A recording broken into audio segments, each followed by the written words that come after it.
Hold the Line with Mike Solon is brought to you by the Seattle Police Officers Guild, Seattle's public safety voice. I give full credit to SFPD for helping me find a pathway off the street. The line must be drawn here. This far, no farther. This is where we hold them. This is where we fight. We will not go quietly into the night. We will not vanish. Not a fight. Hold the line! Hey, welcome back to Hold the Line with Mike Solon. I have two very special guests in studio today. This is going to be round 3 of the homeless industrial complex conversation. This is a hot topic that continues to drive the public safety narrative, not only just in Seattle, but I think the entire West Coast, and particularly San Francisco. In studio today, I have Tom Wolf. Thank you for being here, buddy. And of course, repeating customer from We Heart Seattle, the true leader of action in the city is Andrea Suarez from We Heart Seattle. Welcome. Thank you. So, Tom, thank you for coming here. For the people that don't know who the hell you are, because I've done a little bit of research on you. I've met you before, but I'm blown away by your story, and I think you resonate with me. It's compelling enough because you've lived the streets, and I would say that you're an expert on recovery. You're still in recovery. Still in recovery. And you're an expert on the drug problems that are plaguing our streets, the homeless conversation, everything wrapped into one. So who the hell are you? Tell the people that are going to be consuming this what you're all about. Well, first of all, thanks, Mike, for having me on. I appreciate it. And Andrea, I'm grateful. So my name's Tom Wolf. I'm a recovery advocate based in San Francisco. I'm formerly homeless. In 2018, I lived on the streets of the Tenderloin neighborhood in San Francisco for 6 months. My homelessness was perpetuated by drug addiction. I got addicted to oxycodone in 2015 after surgery. That addiction spiraled into heroin addiction and eventually fentanyl, and led me to a situation of where I was kicked out of my home by my wife because I was terrorizing my wife and kids in my addiction. And I drove us to bankruptcy. And I ended up living on the street for 6 months. And it wasn't, and if it wasn't for the intervention that I received on the street in 2018 by the police, I give full credit to SFPD for helping me find a pathway off the street. I wouldn't be here today talking to you. And now I'm a nationally recognized recovery advocate. Again, San Francisco has an outsized problem with the drug and homeless crisis. We have somewhere between 8 and 20,000 people on the street. We had 806 overdose deaths last year in San Francisco. SFPD pulled well over 100 kilos of fentanyl out of just one neighborhood in San Francisco, the Tenderloin. And my advocacy, I work really hard to raise awareness and educate people, but really just to tell the truth about what life is like for people on the street, how hard it is to access drug treatment on the street, how a radicalized interpretation of harm reduction is actually causing harm to people on the street instead of helping them, and how we need to really, really place the focus back on creating what I call climates of recovery, where people have an opportunity to transform their lives and do better and get healthy again. Well, that's fantastic. It's sort of once was a negative story has become a positive story, and I can't wait to dig into it. But how do you know this leader in Seattle, Andrea Suarez from We Heart Seattle? How'd you two link up? So we linked up through an organization called North America Recovers. It's not even really an organization. It's a coalition. It's not a nonprofit or anything. It's just a coalition of different groups and individuals that are like-minded. We actually kind of met because we both have an association with Michael Schellenberger and with some other folks too, that cross, again, political spectrums from conservatives to Democrats. I'm a Democrat myself. But we're all facing the same kind of challenges in that we know that the system that is in place around addressing homelessness and drugs is not working, because if it was working, we'd see reductions in these areas. And we don't. We actually see an increase despite the massive amount of dollars spent across the Western United States on homelessness. So I met her because I know We Heart Seattle is doing great work up here. I think they have a really clever way of reaching into the homeless community by doing litter picks. And it's just a great way to break the ice and actually get people on the street involved in their surroundings by helping them clean it up. And I know that she's connected countless amounts of people to services, including housing and treatment. And I consider her a friend and an ally in this fight together. Well, that's perfect, because this is now your third time, Andrew, because I'll steal your word, clever way.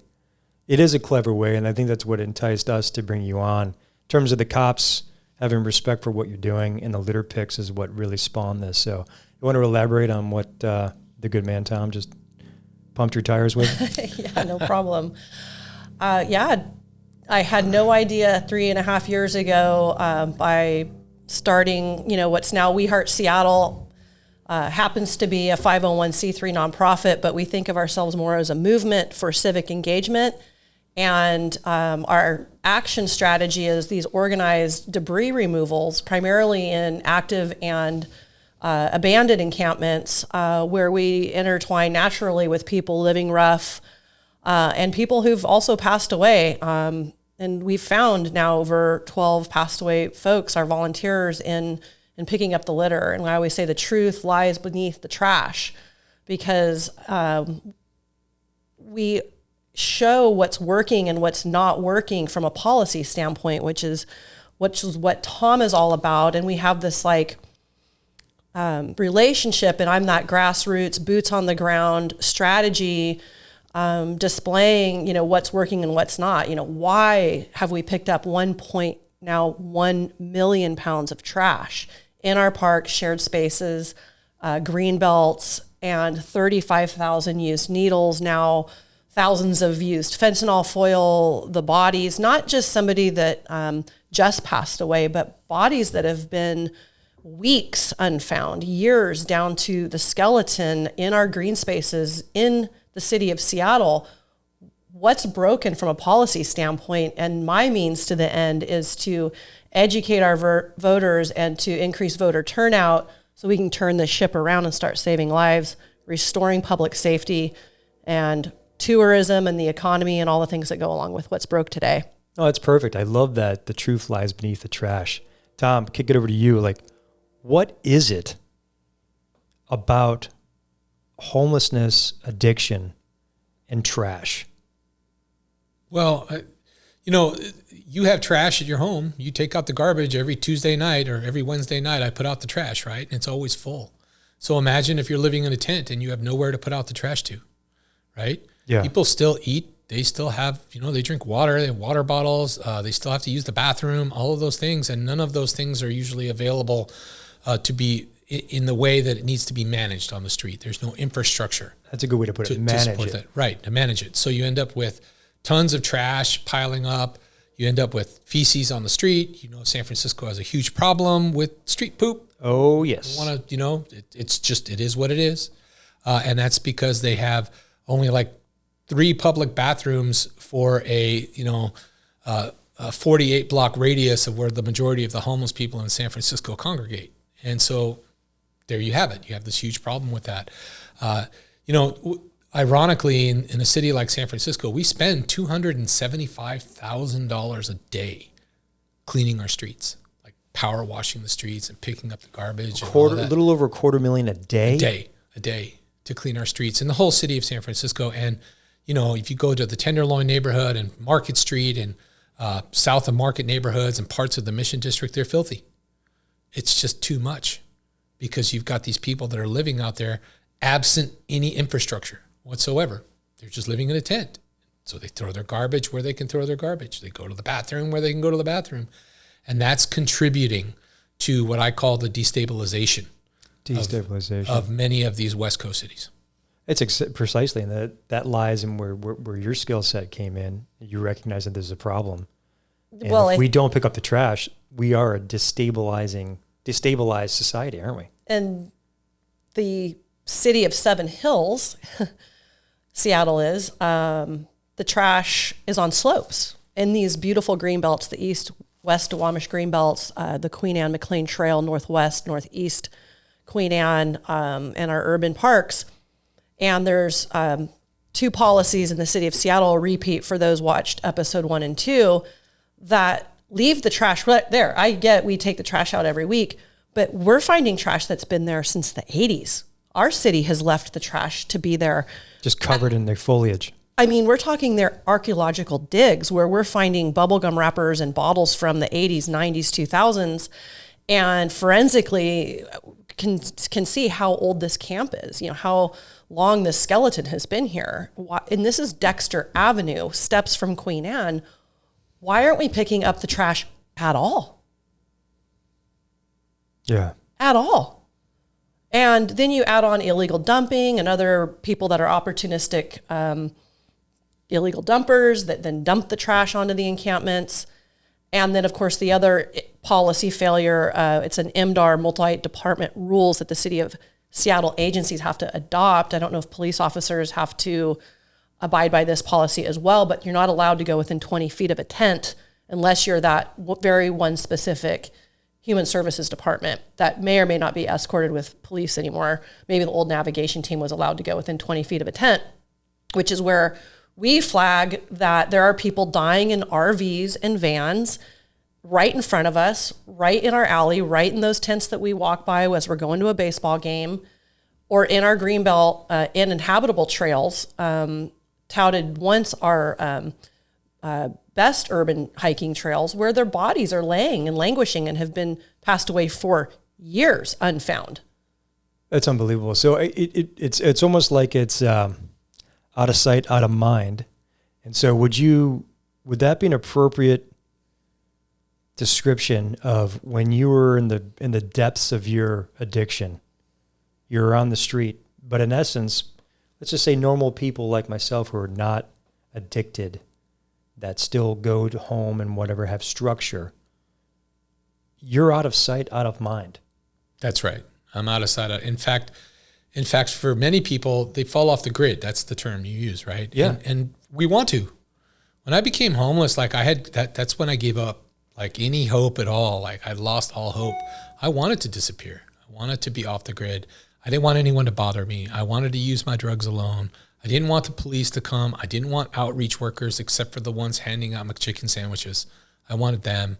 And then every Sunday morning, this Korean church would drive up with donuts and coffee and preach to us about how we're all heathens and give us donuts and coffee. I wanted those two because I got donuts and coffee and a McChicken sandwich. Yeah, so you weren't necessarily forgotten about by other nonprofit groups that wanted to just try to build you up. But for the most part, day-to-day operations, you were out of sight, out of mind. Get out of my way. I don't completely agree with that. The nonprofit groups, I don't think they were looking specifically to build me up as much as they wanted to try to just address the situation and try to reduce the harm in the situation. It takes someone special to actually make those one-on-one connections with people. That's why I kind of gravitate towards Andrea, because she's special like that. Like she actually, like I was out with her today. We were at an encampment this morning talking to people, and within like 10 minutes, like we had brought water and juice, and she made connections, and she's talking to people about accessing detox and treatment, and they were actually like putting together a plan, right? That's the kind of outreach that needs to happen on the street in San Francisco. And ironically, still to this day, the majority of the outreach that happens to the homeless in any major city in the United States is done by the police, period. So let's unpack that then. So, you and I briefly had a conversation before we started rolling here, and that you even mentioned in your opening description of who the hell you are. You talked about the police.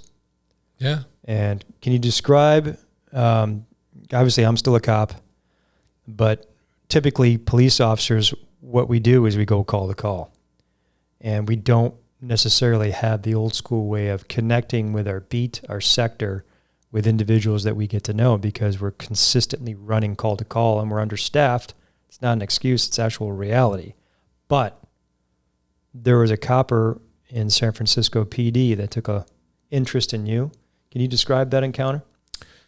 Yeah. So when I was put out of my home, and that was my own doing, I own that completely.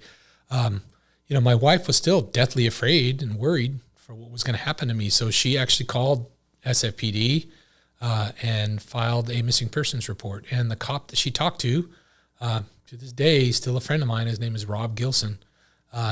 Took her call, listened to her cry over the phone about how her husband was out on the street, addicted to drugs. And he kind of took a special interest in me. And, it's funny, at the time, when you're out there on the street, you're like, why the hell are you bothering me? Leave me alone. Sure. Right. But in recovery, when you have a chance to reflect on your life, and you look at your life through a lens of gratitude, which is one of the keys to your recovery as a human being, you understand that cop actually took a special interest in my wife and myself, because he is the one that kept arresting me over and over out there on the street. And I thought he just had it out for me, but really what it was is my wife touched something in him, I think. And that, and he would see me and he would tell me, dude, you're too old to be out here. And at the time I was 48. You're too old to be out here. You have a wife and kids at home. You need to go home and be with your family. And that was that same message that he would repeat over and over and over, until finally, after my 6th arrest, they just weren't going to let me out anymore. And I ended up going to jail for a few months and sobering up. But if it wasn't for that intervention, and that's the thing that I stress for people on the street, and it's maybe not fair to some people on the street, and I can understand where the harm reductionists come in and the defund the police people argue all this stuff about, oh, you shouldn't arrest people on the street. Well, you know what? There's a subset of people on the street that require intervention. I'm one of those people that required intervention. Had I not been intervened upon by the police, I would not be here today. Period. End of story. That's pretty profound. And that's just the bottom line. And anyone that wants to disagree with that, like, hey, we can talk till you're blue in the face, but the bottom line is that I'm alive today and here because I was given an opportunity to find recovery, and that opportunity was given to me by the police. And that's something I'll always be grateful for, period. That's fantastic. Well, I think it shows you that the cops the majority of us just want to help people. That's why we gravitate to this job. It's public service. Right. But I would say that what Andrea is doing, We Heart Seattle, is public service on steroids as well, and it's action-based. Well, it is. And look, everybody wants to find an alternative to policing in the criminal justice system for people experiencing homelessness. And there's 2 things I'd like to say about that. Sure. So number one, we all are afforded equal protection under the law in the United States. It's in our Constitution. So then why are we creating different standards of law for people experiencing homelessness on the street? I don't think that they should be subject to different standards of law than just you and me. If you go into a store and you steal and you get caught, you get held accountable. How come when someone who's struggling with fentanyl goes into a store and steals, doesn't get held accountable? I don't understand the logic. I understand why they want to do that, but you want to make those changes and not provide any infrastructure to support those changes. All that's going to do is enable and embolden people to continue to do that over and over. And that's one of the big issues that we're facing. Yeah, I think that's speaking truth right there. And I think traditionally, Andrew, maybe you can correct me, but I think perhaps Seattle's way of doing it, the activist cult class is what I call them. It's meeting people where they are. And then perhaps that's that criminal justice reform take of, we don't want to hold these people accountable because they're suffering from addiction.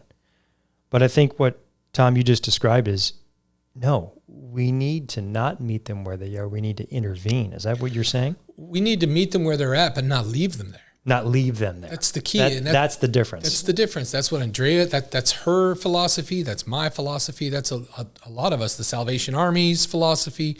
We want to meet people where they're at and not leave them there. And again, if you don't want the criminal justice system to be involved, okay, then build the infrastructure to support our transition away from the criminal justice system. And we've had more than 10 years to do that in Washington, Oregon, and California, and we have failed to do that.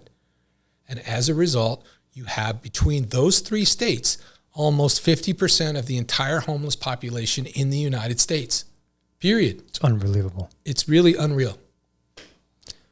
What would your take on that be in terms of meeting people where they are? Well, we're treating people like hospice patients right now until they eventually die. That's the current outreach model and approach is more sandwiches, more blankets, more tarps, more needles, more foil, more low barrier housing to where you eventually die. That's hospice. That's not intervention. That's not compassion. That's grim, cruel, and barbaric.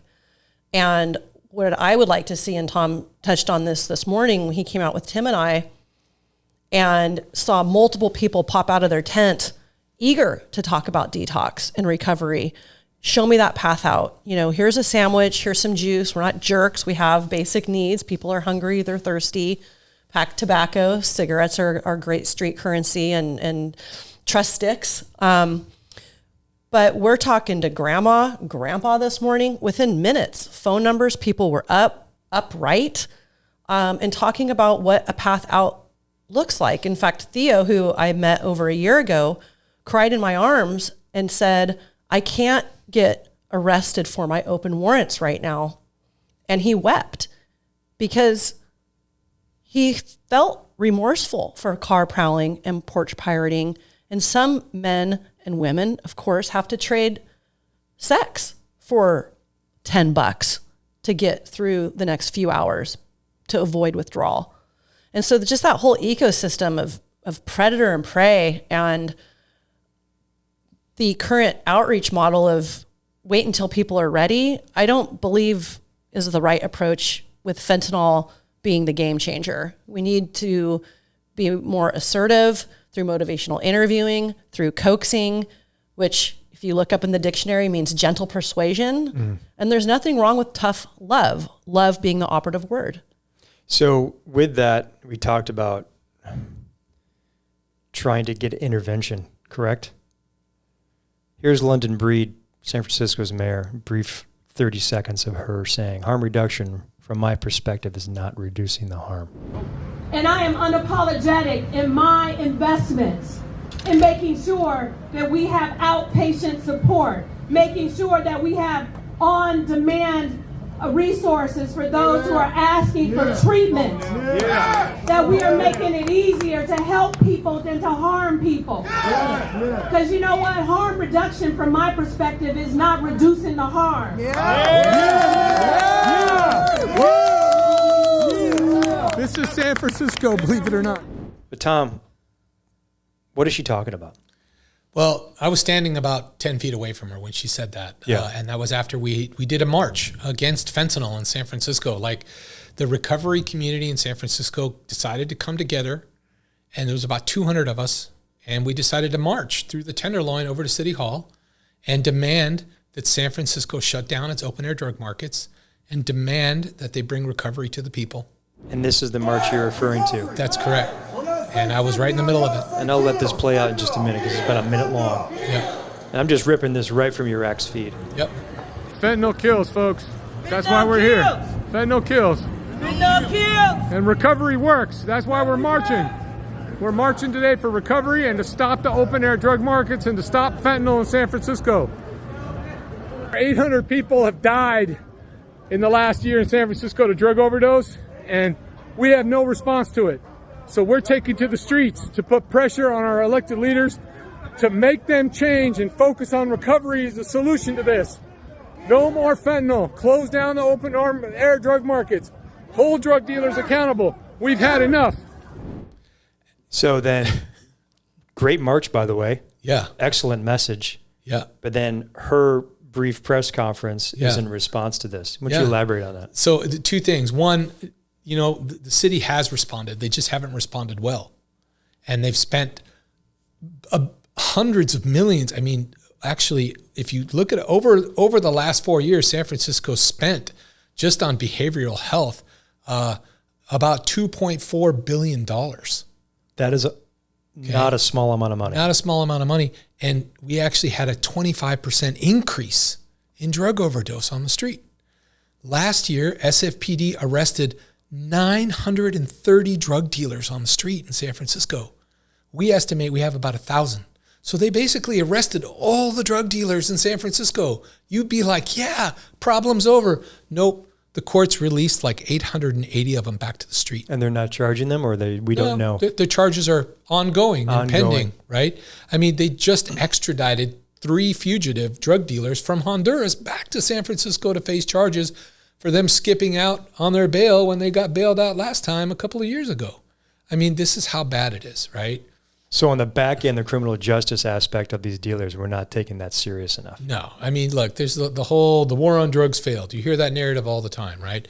Well, just basic accountability isn't the war on drugs. And Look, yeah, in the 90s, we were probably too draconian and just took a law enforcement only approach to drug possession and drug dealing. But it's 2024. We already know that we can't do that again. What it's going to take is a partnership between law enforcement and the criminal justice system and public health, working hand in hand to actually make an impact on the drug crisis that we see in every major city. And right now, in the United States, those two agencies couldn't be further apart. And it's really tragic. If you look at what they do in Europe, as an example, I'll just say Amsterdam. When they go and do outreach on the street like Andrea does, it would be Andrea and her group and a cop together. Working hand in hand. And someone from the public health department, all together as buddies, all hanging out, breaking up these open drug scenes, getting people to shelter, getting people into recovery, and holding people accountable. But here, we don't want that. And so you see... Why do you think we don't want that? Like, why is that such an adversarial position? Okay, so I'm just going to be brutally honest, and it's going to be what this is all about. A little controversial. But look, harm reduction is part of the social justice movement. It is. It's a social justice issue. Ideology, then. Yeah, of course. So it's like, the cops are bad, ACAB, right? Defund the police. That's all a social justice issue. Harm reduction is under that same umbrella, okay? So if all cops are bad and you want to defund the police and it's harm reduction, that means under no circumstances can harm reduction work with law enforcement in any way whatsoever, even though that's complete bullshit. Of course it can. Right. If it wasn't working, then how did I get Suboxone when I was in county jail to help me wean off of the fentanyl I was addicted to? Or how did you have a cop reach in and try to save you, basically? That's right. How? He was reducing harm. So I think what you're describing, I'm putting words in your mouth. If I am, light me up. But I think what you're describing is there's an activist class that pushes this harm reduction model. And it's the three pillars I think you just described. And it's all based in defund the police movement, criminal justice reform. Yeah, criminal justice reform. So first of all, the way criminal justice reform has been interpreted has failed. I would agree with 100%. Okay, so criminal justice reform as an idea has merit and could work if implemented correctly, i.e. reducing the prison population for low-level offenders. Cool, man. If you went to prison because you were selling 50 pounds of marijuana out of the back of your car in the 1980s, yeah, you should probably be let out of prison. But to what? Let out to what? Yeah, back to the streets. You just spent 25 years in the hole. And you get let out to nothing. Your family's gone. Your community doesn't want you. You can't get a job because you're a convicted felon, and they put you in a halfway house for 90 days or 6 months to get your shit together. And the halfway house happens to be in the Tenderloin where all the drugs are. And you tell me that interpretation of criminal justice reform is working. Of course it's not. If you want to do that kind of reform, cool. Build the infrastructure to support it. And if you do that, then maybe you have a chance to actually make a difference. And does the infrastructure obviously have the note of recovery, programs, counseling? Absolutely. It's part of a full continuum of care. Okay, so we have a program here in Seattle. It's been going on for a number of years called LEAD, Law Enforcement Assisted Drug Diversion, which I think has been an abysmal failure. Yeah, don't get me started on LEAD, man. No, that's why I bring it up, because I think what it just really embodies is the fact that I'm going to be kinder than that and say it's well-intentioned with terrible implementation and even worse outcomes. So then how do we change it? Well, you just have to maybe scrap it and take a step back and look at who does good work is like the reentry divisions in some counties actually do good work. People that are exiting the criminal justice system that end up on probation, most larger probation departments like San Francisco Adult Probation actually has a really good reentry program because the guy that built it was in prison at one point in his life and turned his life around and got a master's degree and was running the program and designed like 45 different programs for people exiting the criminal justice system, for justice-involved adults, right, to access services and housing and treatment. And that actually had some success. So there are models out there that work. Pioneer Human Services is our reentry program here in Seattle. WeldWorks, Oxford Housing, family-oriented programs like Battlefield Addiction, Remnant Army, nobody hears about these programs, though, or the Salvation Army as being reentry programs when people do get discharged from jail. My favorite one in Portland, Oregon is Bybee Lakes Hope Center, who begs for crumb funding from Multnomah County, and yet run one of the most successful housing projects in Multnomah County. But here we are talking about San Francisco spending over $250,000 a day in cleaning, which is obviously needs to get done. Yep. But then we've thrown so much money at something that seems to be just wasted. Yeah. I mean, it's an ideological issue. It's a policy issue. It's the way that the two words evidence-based have been defined in policy around housing and around drugs. Put all of those things together, and then you have this overarching kind of guilt. That book, White Fragility, that came out a few years back? Of course, yeah. That overarching kind of progressive white guilt of well-to-do folks that live in the burbs that vote for these things. Well, that's why I say it goes back to out of sight, out of mind. Unless it impacts their doorstep, they're not going to get involved. Or if they feel like they drive by, they feel bad, they'll cut a quick check and feel good about themselves. Right. But at the end of the day, it doesn't really get done. Well, what is the term that they use? Luxury beliefs, right? So when you're well off, living in a suburb, and you have a good amount of money, and you have a BMW, you can afford to have luxury beliefs because that problem is not on your doorstep. But for people like Andrea and myself to spend a lot of time in communities of color that are marginalized communities, that is where we absolutely see the most suffering that is occurring. Not just the most crime and violence, but the most suffering, the most drug addiction, the most amount of preying and exploitation amongst this marginalized group. Right. And I'm just like, you hear all these people throw around the word equity like a football, but you go to Skid Row in LA, you go to the Tenderloin in San Francisco, you go to the Blade in Seattle. It's the most inequitable thing you will ever see. So you can't sit there and tell me that the policies that we've implemented over the last decade or so up and down the West Coast are working, because they clearly are not working, because we are failing, again, despite all the billions of dollars, to build an adequate infrastructure to support those changes. That's tragic.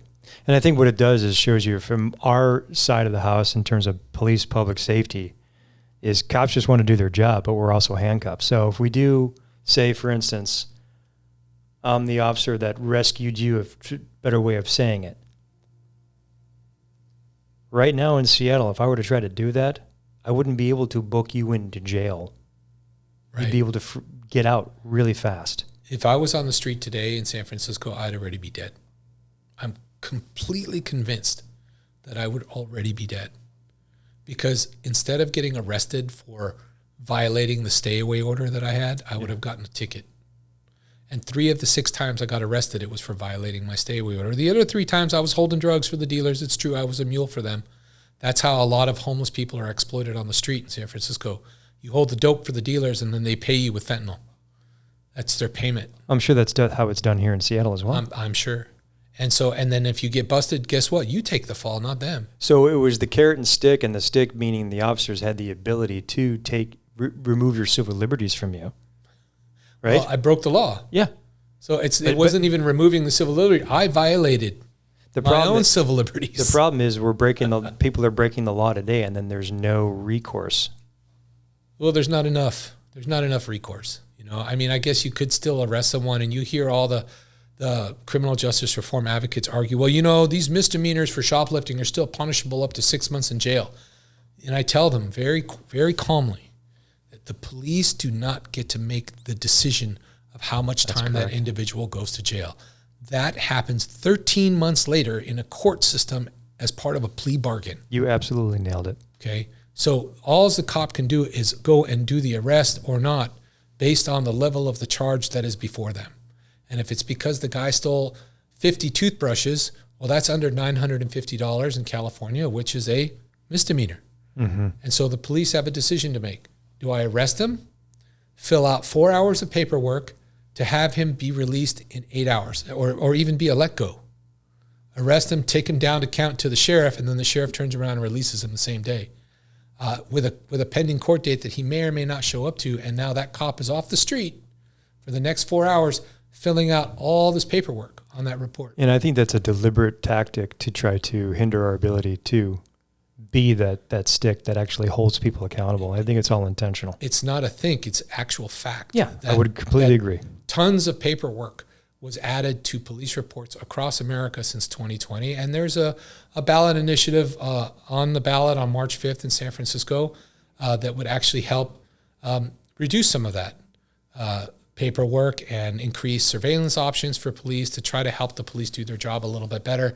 And that's just kind of showing some of the adjustments that are being made as of this, to try to bring the pendulum back towards the middle from where it has been around policing the last 4 or 5 years. Yeah. That's a based perspective for you to have. Do you see that is happening here as well, Andrew? I do, but I mean, what I'm concerned about, and I know the answer is obvious, is the collateral damage and the 4 people a day dying in King County, half being indoors. Oregon reporting like a 90% increase in overdose deaths. The backlash of legalizing these drugs, and that the unwillingness to change position, mind, ideology in the name of saving lives.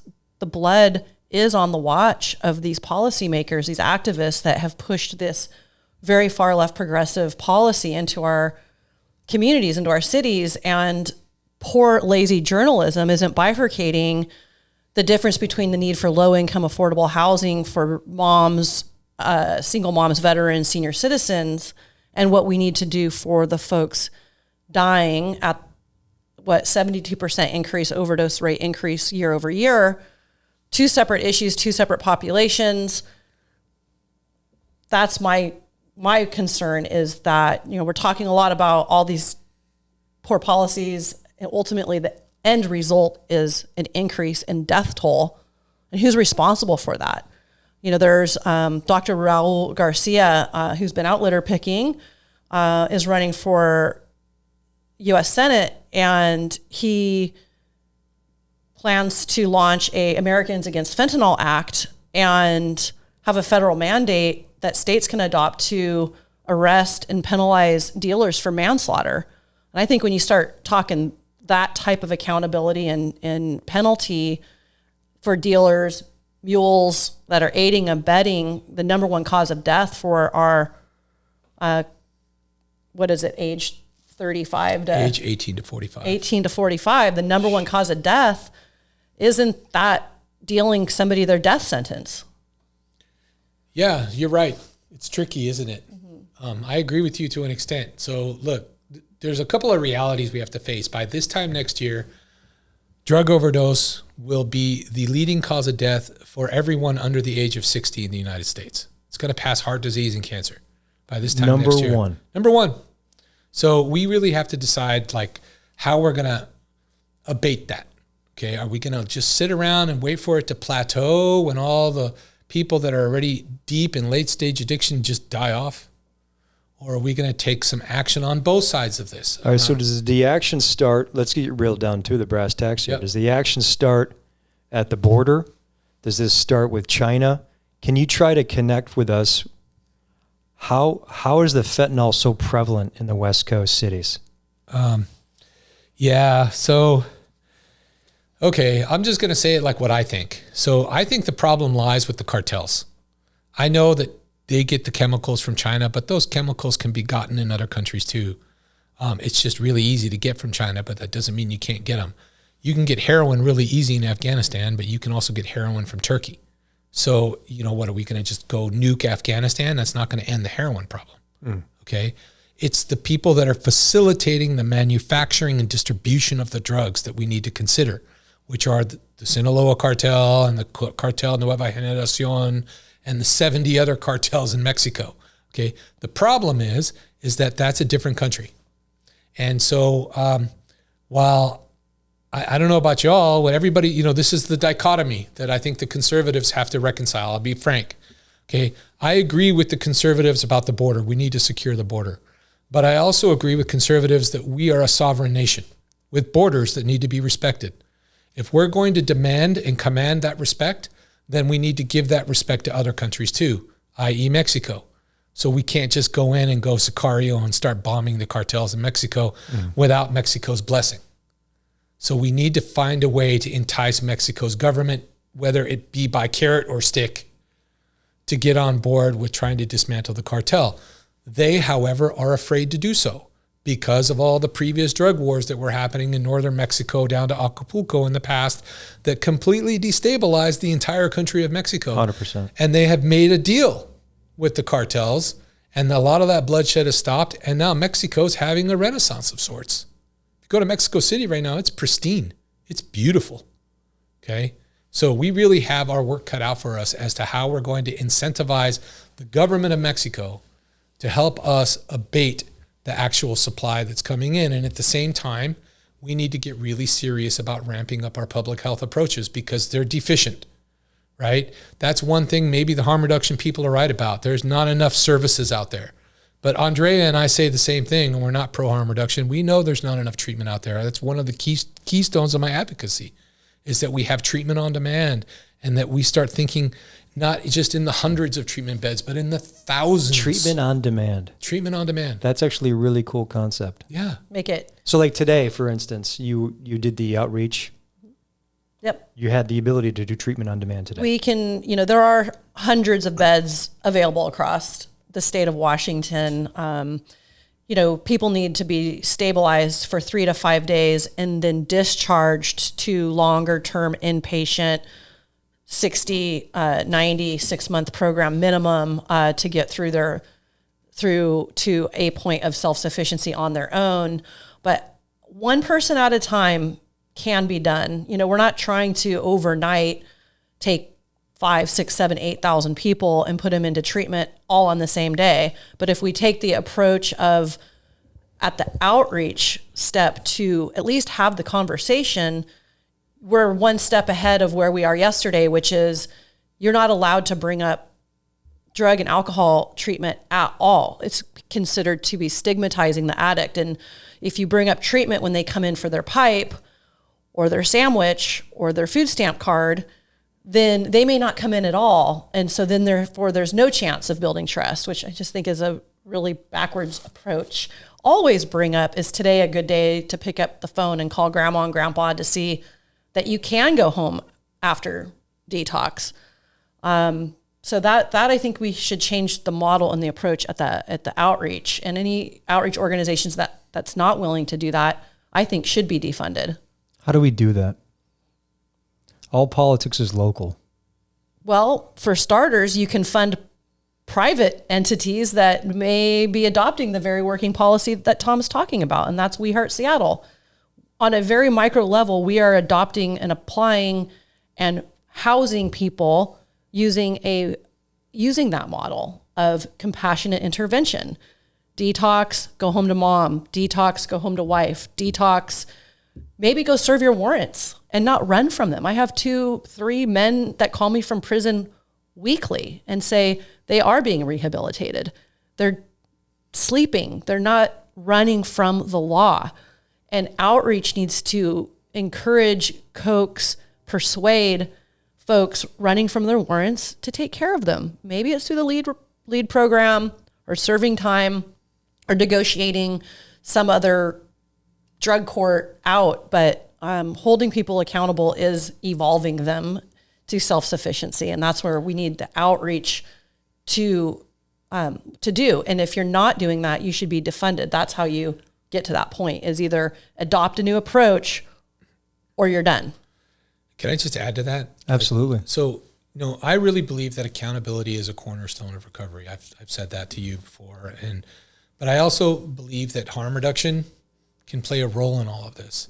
So there's a guy that I met out on the street today that is addicted to opioids because he was cut off from his oxycodone supply that he was getting from his doctor, because he's in constant pain because he's had 7 surgeries on his arm, right?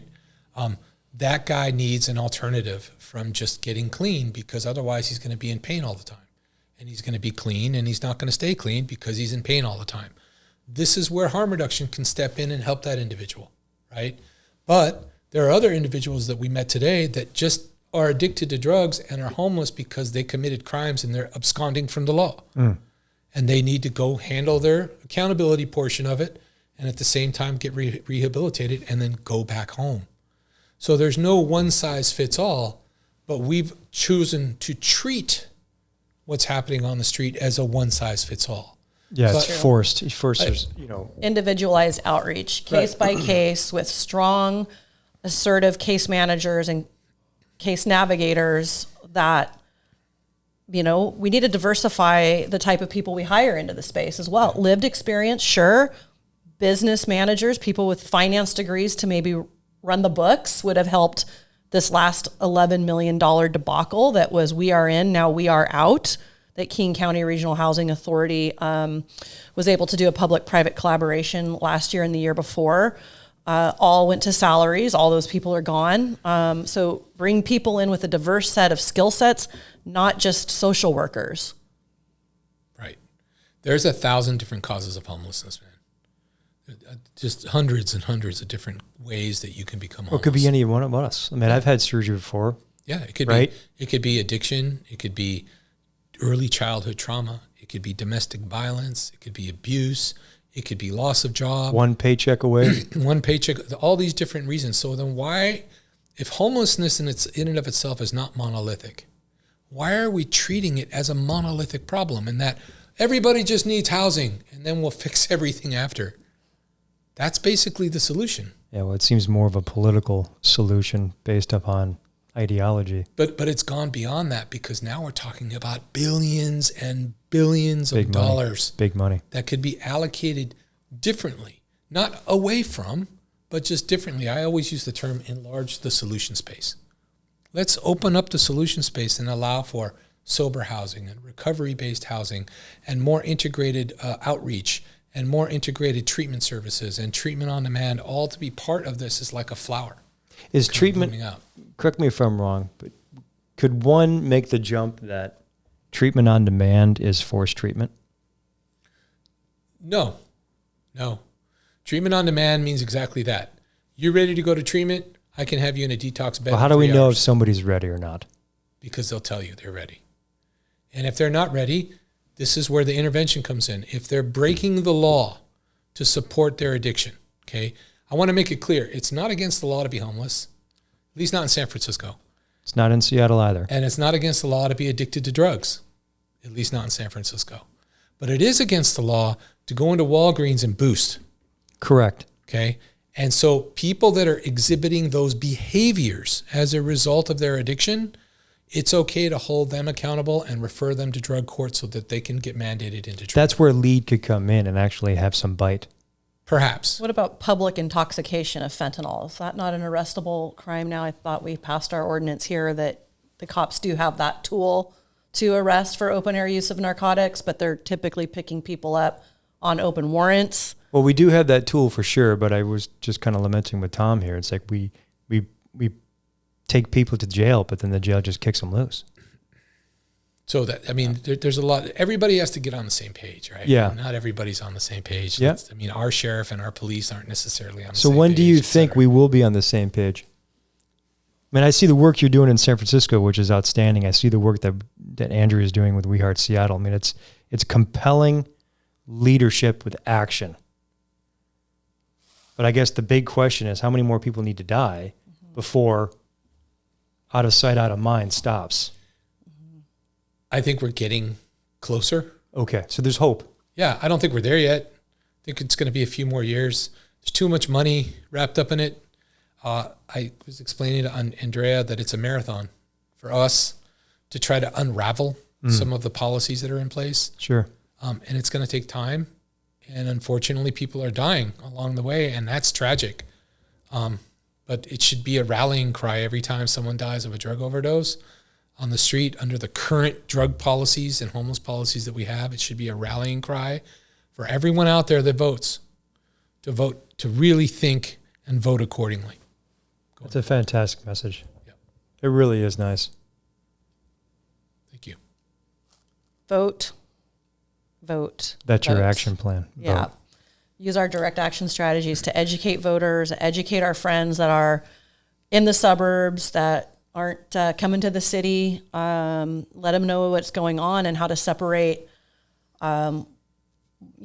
fulfilling their guilt of voting for everything around housing levies and more affordable housing. Of course, more affordable housing always, but that's not what's going on with this death toll and the fentanyl state of emergency, which Governor Inslee should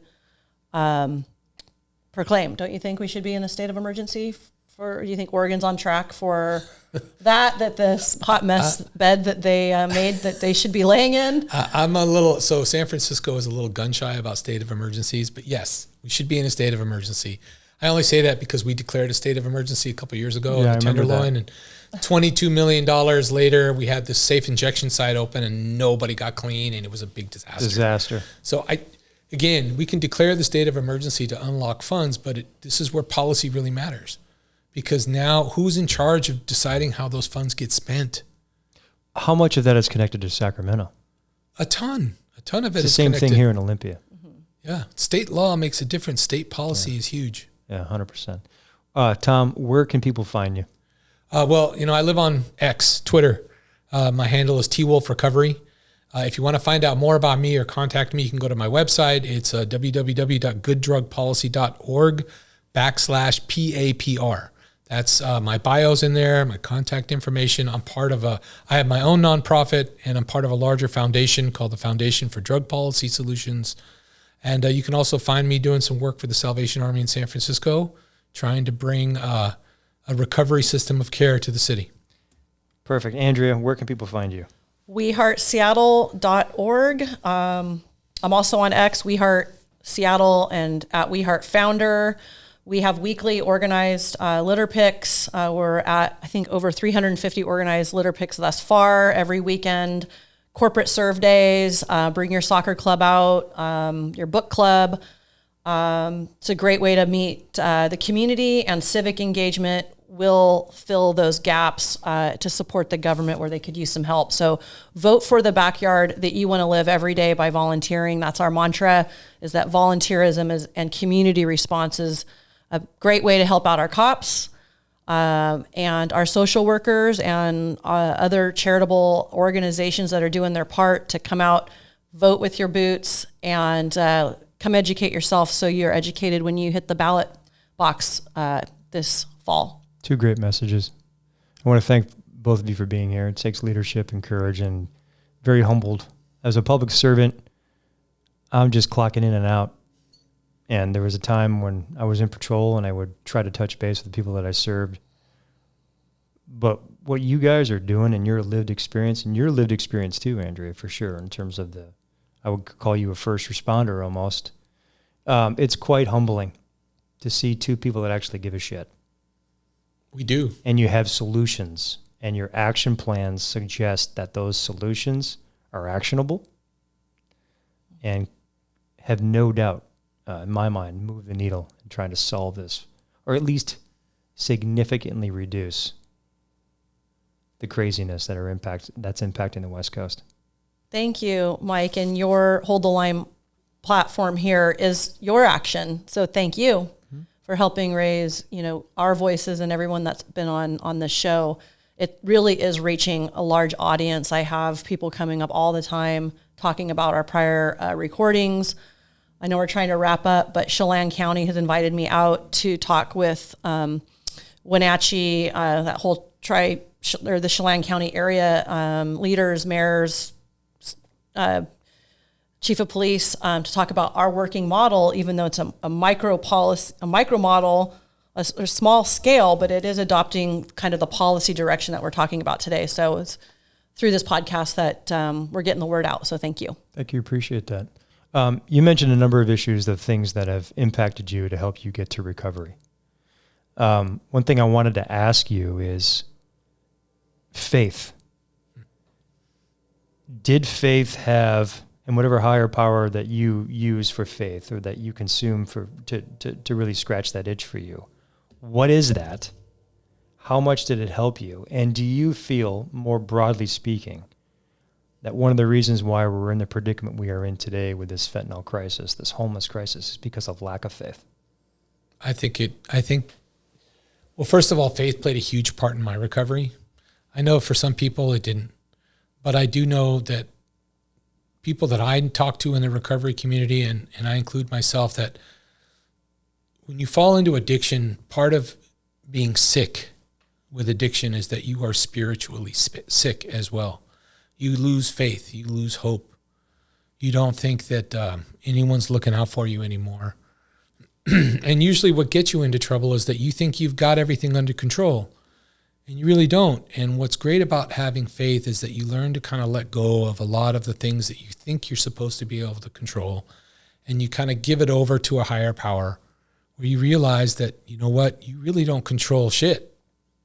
Your higher power does, and he or they lay out a path for you, and you have free will and whether or not you choose to follow it. I made a conscious decision when I gave recovery an honest try that I was going to try to walk the path that God laid out before me, and trust that whatever path he laid out before me was good, and he was right. And my life has been changed ever since. And having faith, letting faith into my heart and letting it into my family has helped transform me and my family into better people. And that we're full of hope, we're full of love, we're honest with each other. It's easier for us to work through our problems together. We have more communication together as a result of it. Do I go to church every Sunday? No, I don't. But I have a tremendous amount of faith in a higher power, and I choose to call that higher power Jesus. That's me. But if it's Buddha for you, it's all good. As long as you believe in a power greater than yourself, I think that takes a lot of the pressure off of an individual, especially someone that's maybe a dad or a mom that has responsibilities like kids, whether you're in addiction or not. It just takes some of that pressure off, knowing that you're absolutely not alone. That's a fantastic message. And I found myself getting a bit emotional just listening to you, because I think I could feel the emotion coming from you when you were talking about that. That's absolutely real. Can I say one more thing? Of course. So look, when I went into rehab, I was in a 30-day blackout. I couldn't call my mom or my dad, or, I needed money, to buy cigarettes, honestly, because I smoked. And so I wrote my mom a letter saying, "Hey, Mom, I just want to let you know I'm out of jail and I'm now in rehab. And if there's any way you could send me like $60 so I could buy some cigarettes, I'd be really grateful. If not, it's cool. I understand." And about 10 days later, I get a letter from my mom with $60 in it, with a postcard that said, "Whenever you turn your back on God, God still has your back." And then on the other side of that, she says, "I want you to read the book of Luke in the Bible. And there's a passage in there that talks about the prodigal son. And there's another passage in there that talks about the lost sheep, about leaving the 99 to go find the one lost sheep and bring it back. And that's what God does for you." And as a 48-year-old man, I sat there in rehab and I cried. I cried because for the first time in my life, I really felt like there was someone else beyond us that was looking out for me. And that came from my mom, and I'll always be grateful to her for that, because that opened the door for me to start thinking, wow, maybe there's hope. Maybe I'm not alone. And I still had a long way to go. I had to go through all of drug rehab, but at one point during that rehab, I finally started to see a little glimmer of light, a little glimmer of hope that I could get my family back, and that I could maybe have some kind of life that wasn't relegated to the street or jail or drugs. And it was through that faith that helped inspire my recovery and bring me to where I am today.